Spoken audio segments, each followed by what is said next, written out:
സ്തനാർബുദം എന്നത് ലോകമെമ്പാടുമുള്ള ദശലക്ഷക്കണക്കിന് സ്ത്രീകളുടെ ആരോഗ്യത്തെ ബാധിക്കുന്ന ഗൗരവമായൊരു അവസ്ഥയാണ്.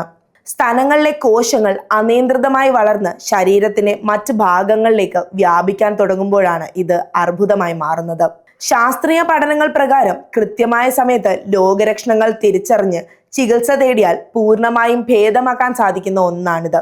സ്തനങ്ങളിൽ കാണുന്ന വേദനയില്ലാത്ത മുഴകൾ, ആകൃതിയിലുണ്ടാകുന്ന വ്യത്യാസങ്ങൾ, ചർമ്മത്തിലെ നിറവ്യത്യാസം അല്ലെങ്കിൽ മുലക്കണ്ണുകളിൽ നിന്നുള്ള അസാധാരണമായ സ്രവങ്ങൾ എന്നിവ പ്രാഥമികമായി ശ്രദ്ധിക്കേണ്ട ലക്ഷണങ്ങളാണ്.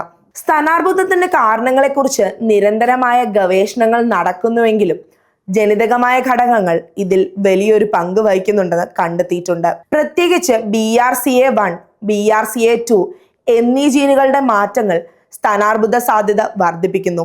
കുടുംബചരിത്രത്തിന് പുറമെ ഹോർമോൺ വ്യത്യാസങ്ങൾ, അമിതവണ്ണം, വ്യായാമമില്ലാത്ത ജീവിതശൈലി, മദ്യപാനം എന്നിവയും രോഗസാധ്യത കൂട്ടുന്ന ലക്ഷണങ്ങളാണ്. 30 വയസ്സിന് മുകളിലുള്ള സ്ത്രീകൾ മാസം തോറും സ്വയം സ്തനപരിശോധന നടത്തുന്നത് ആദ്യഘട്ടത്തിൽ തന്നെ രോഗനിർണയം നടത്താൻ സഹായിക്കും.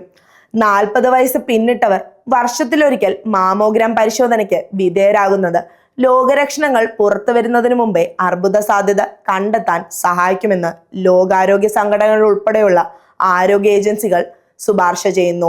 ഗവേഷണങ്ങൾ പ്രകാരം സന്തുലിതമായ ആഹാരക്രമം പാലിക്കുന്നതും സ്ഥിരമായി വ്യായാമം ചെയ്യുന്നതും സ്തനാർബുദ സാധ്യതയെ ഗണ്യമായി കുറയ്ക്കും.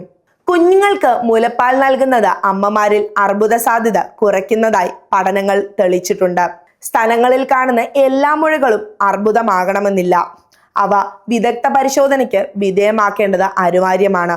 ഭയത്തിന് പകരം ശാസ്ത്രീയമായ അറിവും കൃത്യസമയത്തുള്ള പരിശോധനയുമാണ് ഈ രോഗം പ്രതിരോധിക്കാൻ നമുക്ക് മുന്നിലുള്ള ഏറ്റവും വലിയ വഴികൾ.